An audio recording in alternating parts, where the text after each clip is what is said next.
नमस्कार, India TV digital में आपका स्वागत है। आपके साथ मैं हूं गौनिका अरोड़ा और आज हम जिस इशू पर बात करने वाले हैं वो है सीबीएसई में गड़बड़ी है, सीबीएसई के सिस्टम में गड़बड़ी है, सीबीएसई का जो नया सिस्टम ओएसएम है उसमें गड़बड़ी है।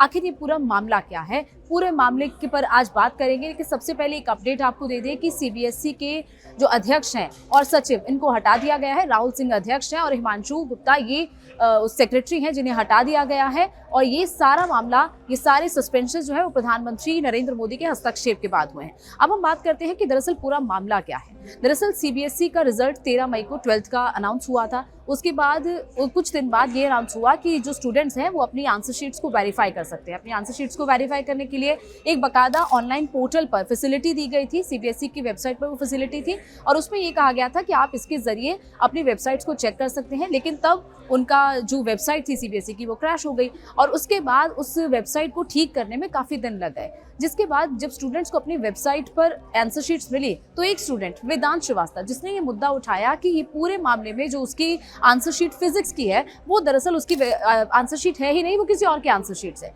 जिसके बाद ये पूरा मामला लगातार हाईलाइट होता रहा, यहाँ तक कि वेदांत पर भी सवाल उठने लगे कि वेदांत देशद्रोही है। उस पर कई तरह की टिप्पणियां सोशल मीडिया पर की गई। उसके बाद एक और छात्र है जिसने इस पूरे मामले पर आवाज उठाई, सिद्धांत।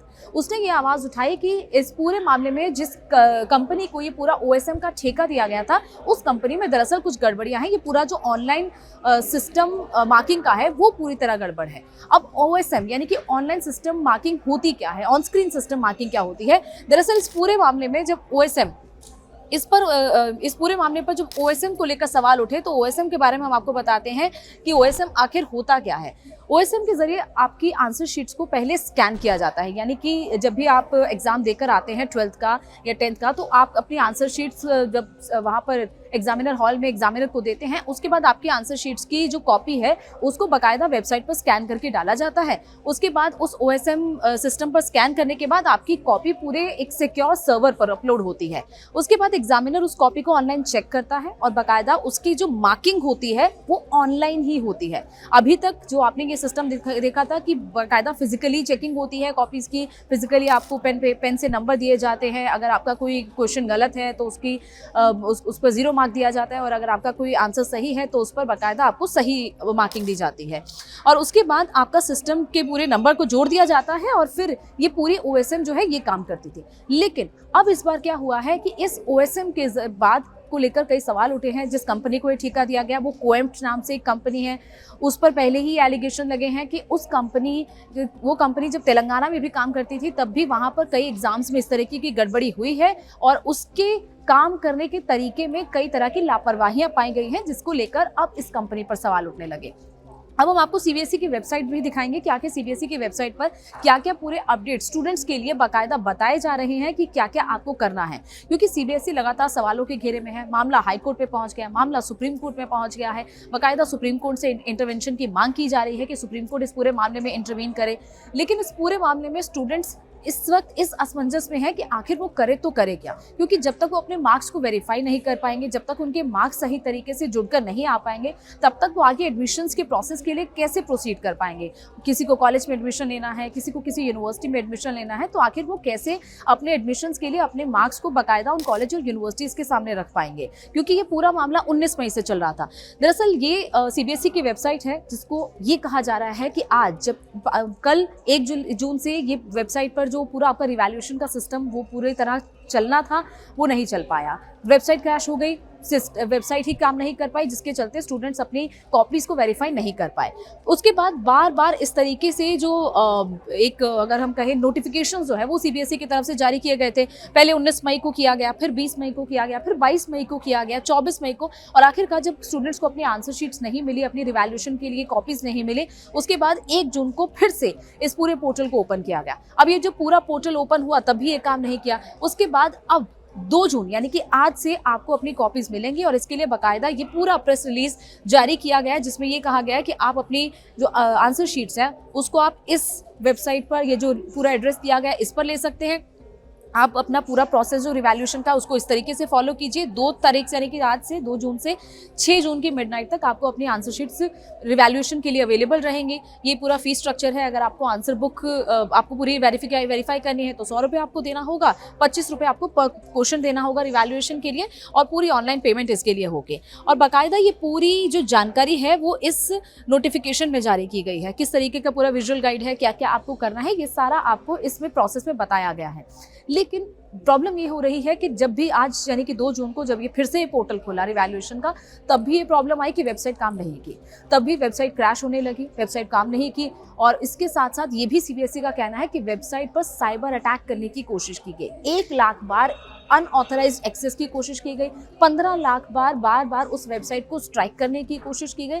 तो ये बाकायदा एलिगेशंस लग रहे हैं। लेकिन कुछ वक्त बाद सीबीएसई की तरफ से ये जानकारी आती है कि वेबसाइट अब सही तरीके से काम कर रही है और शाम तक 16,000 स्टूडेंट्स ने अपनी जो आंसर शीट्स है उसको वेरीफाई किया है। उन्होंने लॉगिन करके अपनी आंसर शीट्स को एक्सेस किया है।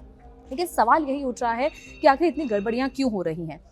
ओएसएल का सिस्टम के बारे में बताएं कि ऑनलाइन मार्किंग सिस्टम, ये पहले 2014 में भी ट्रायल इसका किया गया था। 2014 में जब इसका ट्रायल सक्सेसफुल नहीं हो पाया क्योंकि उस वक्त इतनी टेक्निक अगर कहें बहुत अच्छी नहीं थी, कई ऐसे टूल्स थे जो सीबीएसई के पास अवेलेबल नहीं थे, ऑनलाइन फैसिलिटी इतनी अच्छी नहीं थी, जिसके चलते उस वक्त उस ट्रायल को बंद किया गया और फिर 2025 में इससे लाया गया। 2025 में ट्रायल हुआ और अब जब 2026 में इसे पूरी तरह लागू किया गया, ओएसएम के जरिए आंसरिंग मार्किंग की गई है, उसके बाद अब ये पूरी तरह विवादों के घेरे में है कि क्या ये फैसिलिटी सही है, ये जिस कंपनी को ठेका दिया गया वो सही है, जिसको लेकर स्टूडेंट्स बार बार सवाल उठा रहे हैं।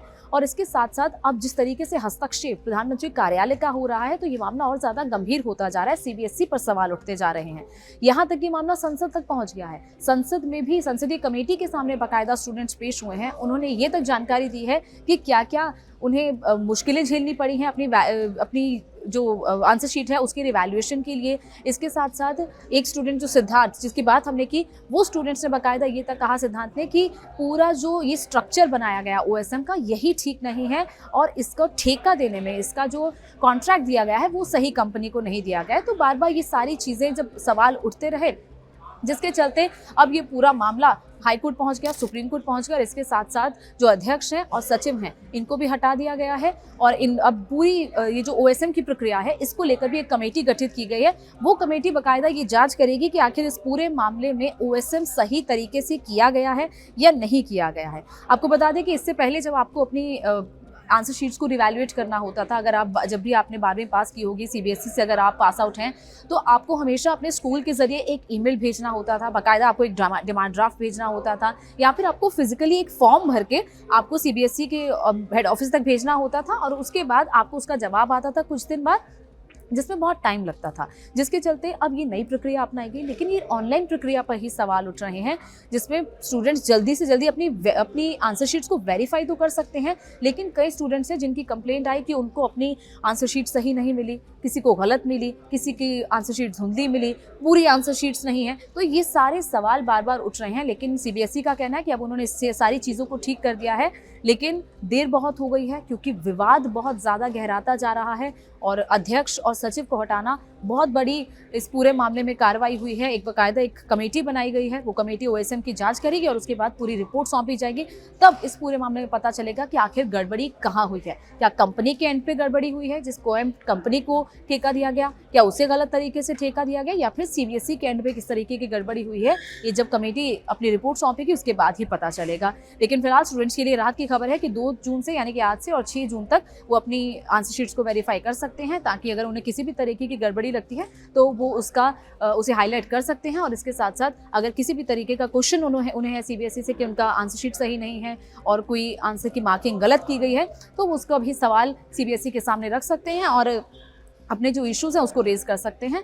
तो एक पारदर्शी तरीके से इस पूरे प्रोसेस को करने की कोशिश तो की गई, लेकिन ये पूरा प्रोसेस पारदर्शी हो नहीं पाया।